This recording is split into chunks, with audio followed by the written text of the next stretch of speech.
The Sadist from 1963 is a forgotten razor-sharp psychological thriller made on a shoestring budget and shot almost entirely in a single location. That location being a disused junkyard, much like the one behind me. So the premise of this one is based on the true story of Charles Starkweather and his girlfriend Carol Ann Fugate, who were basically the Romeo and Juliet of spree killers in the 50s. So this is a highly fictionalised version in which young psychopath Charlie Tibbs and his almost mute girlfriend Judy encounter three unsuspecting teachers who've had a spot of car trouble on their way to an LA Dodgers game.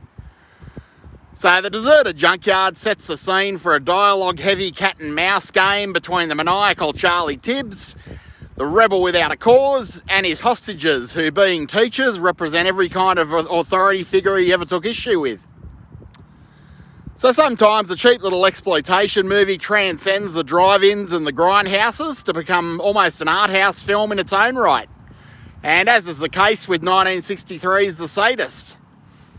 So Arch Hall Jr., who aside from this movie was a bit of an unremarkable nepo baby cast in several movies by his producer father, is uncharacteristically great in this. He really does knock it out of the park. So his sinister babyface look fits the character of Charlie Tibbs perfectly, like a glove. And as we all know, if the glove does not fit, you must acquit.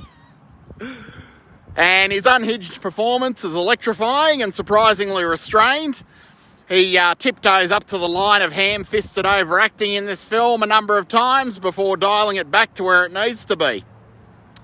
And as I said, pretty much the entire thing's shot on location in an old salvage yard, and it's shot quite impressively by a guy called Vilmos Zsigmond, who went on to win an Oscar for cinematography for Steven Spielberg's Close Encounters of the Third Kind.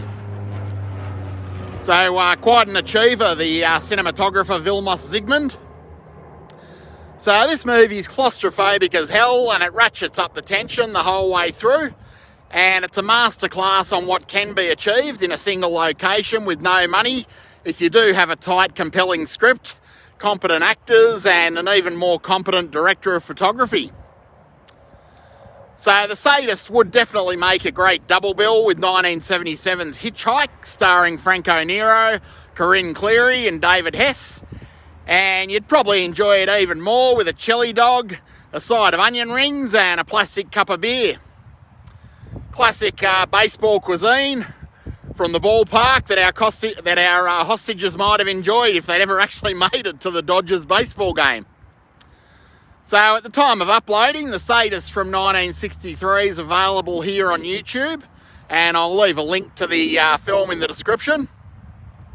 And what else can I say about this film? It is a tight little psychological thriller. Arch Hall Jr. is outstanding as Charlie Tibbs, the psychotic.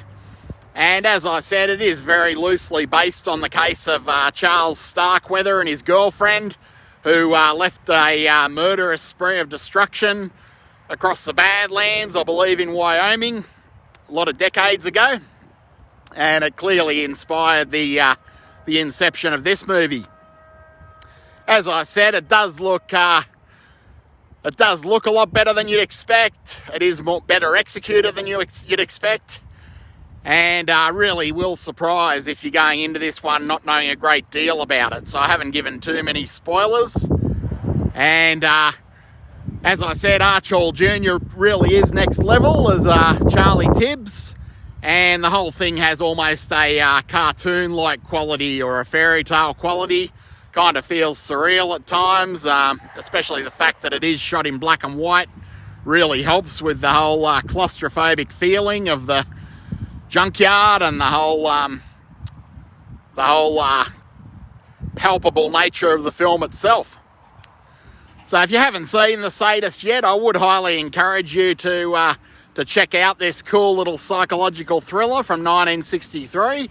This almost forgotten psychological thriller from 1963. It will keep you on your toes till the very last frame. And if you did enjoy this content, please like, share and subscribe. Thanks for joining me here on the channel.